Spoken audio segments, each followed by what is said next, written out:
अस्सलाम वालेकुम स्टूडेंट्स। आज का जो हमारा लेक्चर है वो है लेक्चर 15।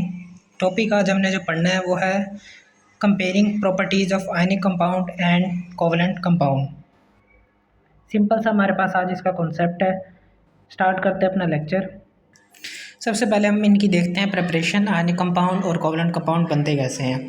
नाम से इनके ज़ाहिर हो रहा था आयनिक एंड कोवलेंट। आपने पढ़ा हुआ आयनिक बॉन्ड जब भी बनते हैं वो बनते हैं ट्रांसफ़र ऑफ इलेक्ट्रॉन से। तो आयनिक कंपाउंड में भी क्या होगा हमारे पास के ट्रांसफ़र ऑफ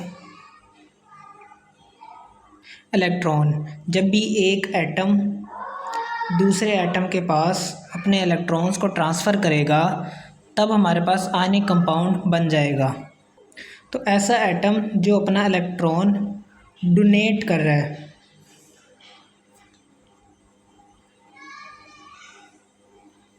उसे हम कहेंगे कैटाइन। क्यों? क्योंकि जब वो अपना इलेक्ट्रॉन डोनेट कर देगा तो वो अपने ऊपर चार्ज ले लेगा पॉजिटिव। दूसरी तरफ जो उस इलेक्ट्रॉन को एक्सेप्ट करेगा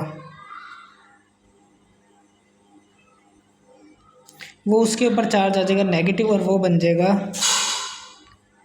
अनाइन। यहाँ तक आपको कॉन्सेप्ट समझ आ गया होगा। उसके बाद बात करते हैं कोवलेंट कंपाउंड की। कोवलेंट बॉन्ड जब भी बनता है तो उसके अंदर हमें पता है कि हमेशा क्या होती है, शेयरिंग। क्योंकि दोनों एटम जो आपस में बॉन्ड बना रहे होते हैं वो इस स्टेट में नहीं होते कि वो अपने इलेक्ट्रॉन जो हैं वो एक दूसरे के अंदर ट्रांसफ़र कर सकें। तो वो क्या कर लेते हैं, यहाँ पर शेयरिंग करते हैं। एक इलेक्ट्रॉन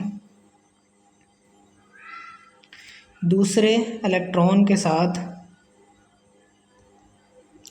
बॉन्ड जब बनाता है तो वो शेयरिंग के मरहले में होता है, ना कि ऐसे बनाएगा कि एक एटम से दूसरे एटम में कंप्लीट ट्रांसफ़र हो जाए, और ना इसमें फिर कोई चार्ज आते हैं हमारे पास। उसके बाद बात करते हैं इनकी प्रॉपर्टीज़ की। आयनिक कंपाउंड की प्रॉपर्टीज़ क्या होती हैं और हमारे पास कोवलेंट कंपाउंड्स की प्रॉपर्टीज़ क्या होती हैं। सबसे पहले तो हमारे पास आती है बॉन्ड फॉर्मेशन की। बॉन्ड जब भी बनेगा तो वो किन एलिमेंट्स के दरमियान बनेगा। आयनिक बॉन्ड जब भी बनेगा वो बनेगा मेटल्स या और नॉन मेटल्स के दरमियान।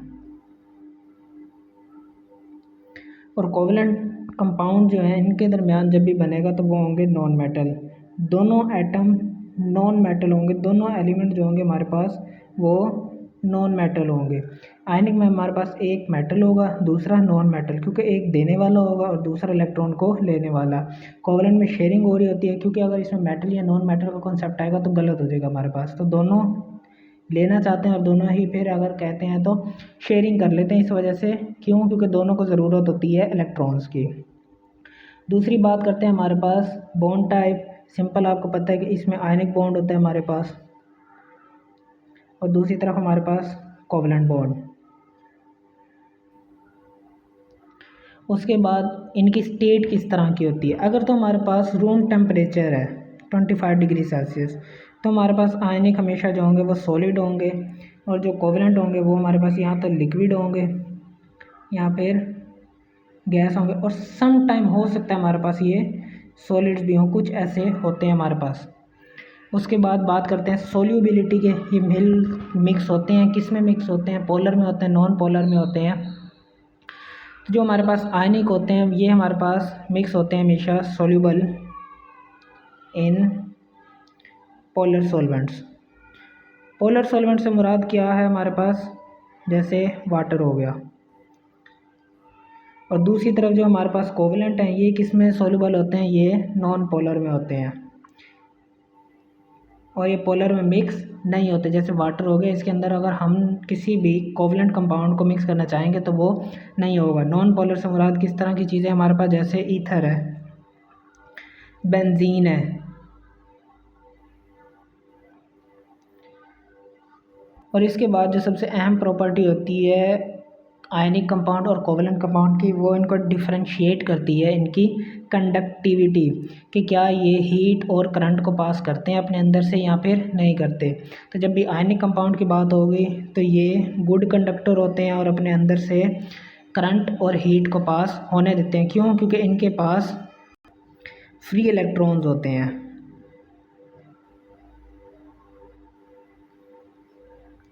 और जो कोवलेंट कंपाउंड है ये बैड कंडक्टर होते हैं, ये अपने अंदर से हीट या फिर इलेक्ट्रिसिटी को पास नहीं होने देते। आयनिक कंपाउंड को हम आगे फर्दर डिस्कस करेंगे अपने नेक्स्ट लेक्चर में, जो चैप्टर 3 का लास्ट लेक्चर होगा, नेचर ऑफ बॉन्डिंग। उसमें हमने आयनिक कंपाउंड्स को पढ़ना है, तो उसके अंदर मैं आपको NaCl का मुकम्मल स्ट्रक्चर बताऊंगा, किस तरह हमारे पास फ्री इलेक्ट्रॉन्स होते हैं, किस तरह अट्रैक्टिव फोर्सेस अट्रैक्ट करते हैं, किस तरह हमारे पास स्ट्रक्चर बनते हैं। और दूसरी बात ये भी याद रखें कि जब भी हमारे पास आयनिक कंपाउंड होते हैं तो उसके अंदर हमेशा हमारे पास स्ट्रक्चर क्रिस्टलाइन बनता है। जिस तरह आपने NaCl को ही देखा, अगर आप उसे खाने में भी अपने इस्तेमाल करते हैं तो आप उसे गौर करेंगे कि उसका एक स्ट्रक्चर जो है वो एक क्रिस्टल की तरह है, बहुत छोटा है, लेकिन अगर हम उसे अपने हाथ के ऊपर देखना चाहें तो हम उसे देख सकते हैं। ये आज का हमारा लेक्चर था, उम्मीद है आपको समझ आई होगी। अगर आपको कहीं से भी समझ ना आई हो तो आप मुझे कमेंट कर सकते हैं। कॉन्सेप्ट अगर आपको समझ आए तो आप चैनल को सब्सक्राइब करें और वीडियो को लाइक करें। इंशाल्लाह मिलते हैं नेक्स्ट लेक्चर में।